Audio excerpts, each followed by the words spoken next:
Hello guys, we were talking about method. What is method? Method is a collection of statements that are grouped together to perform an operation. Now we proceed to the example of method like return type. This is the example of return type method. What is return type method? Now now we'll be proceed to the example like this in one. This is the example of return type method. Now what is return type method? The return type of a method in Java specify the type of value that the method will return when it is executed. It can be any valid data type in Java, including limited types, int, double, boolean, and etc. Or reference types, objects, arrays, etc. Ano siya ang example dahil sa return type method? Ang kani di ay ang dire sa kaning method na nato kaning dire kaning abot dire kuni siya ang return type na method. So kaning public static ay mo ni siyang ginatawag na kani siya ang modifier. Ang kani diri ning int return type value na siya kung unsay value na diri unsay value return unsay data type sa imong method diri sa actual parameter niya. Di diri guys mo ning ginatawag na mo ning ginatawag na actual parameters. Na ang diri kani sila duha diri kani B ug C mo ni sila ang diri dapit sa method diri na sila tawag na sila diri kay formal parameters. Nya ang kani mo ni ang body o method body na sulod sa imong return type method. So kung magbuhat ka og statement kundi kanang condition pwede nimo i magbuhat ka og method nga pag human na nimo buhat sa condition kundi sa kundi pagbuhat nimo og operation di gyud na mawala ang return type ay di gyud na mawala ang pag mao man na nimo ang operation nimo ug buhat diri sa return type method. So mogamit jud kag return para mobalik ang value sa unsay operation na gibuhat nimo dito sa diri sa actual parameters nimo para maglabas niya unsay value aning sum, B, and C. So ani system out print sum. So ang output ang pila may output sa sum dire so ang operation nato dire kay addition man B plus C.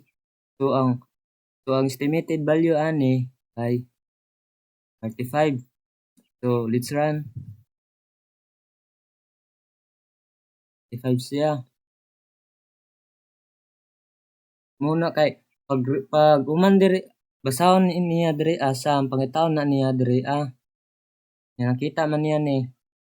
So pwede na ka magbuhat diri og operation. Pagbuhat nimo og operation diri B plus C.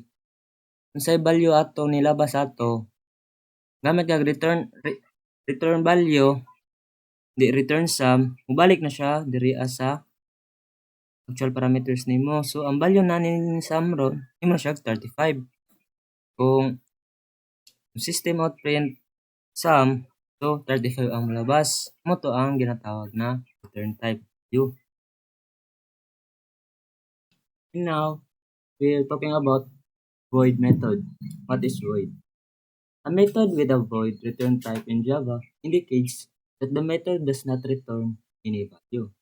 It is used when the method performs a task or operation but does not need to return a value. So muna yung example di sa void method.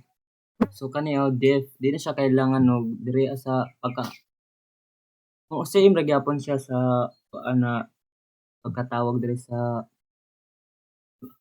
so ang method di ay guys kay mo ni siya ang example sa method.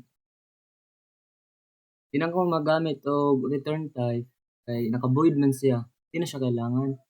So kani def B and C. Same ra gyapon ni siya sa murag sa pares gyapon siya sa return type pero mas easy lang mas dali lang siya kay di na siya magamit og return type. Pwede dire na ka sa sulod sa ay bad na sulod sa method nimo pwede na ka diri magbuhat og value na i-print niya. Ani public static void. Same ra gyapon ni siya ang tawag diri ang tawag ani diri ay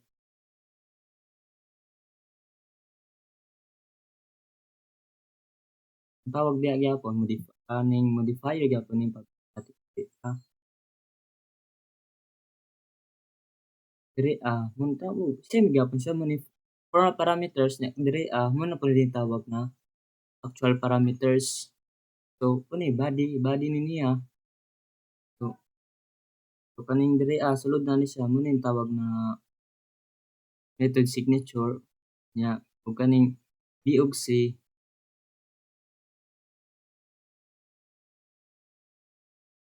ag diri sa def sugod diri mo tawag na method signature nya tapos diri sa end diri ang sulod niya mo ning ginatawag na parameter list and this value B and C mo ning tawag na formal. So,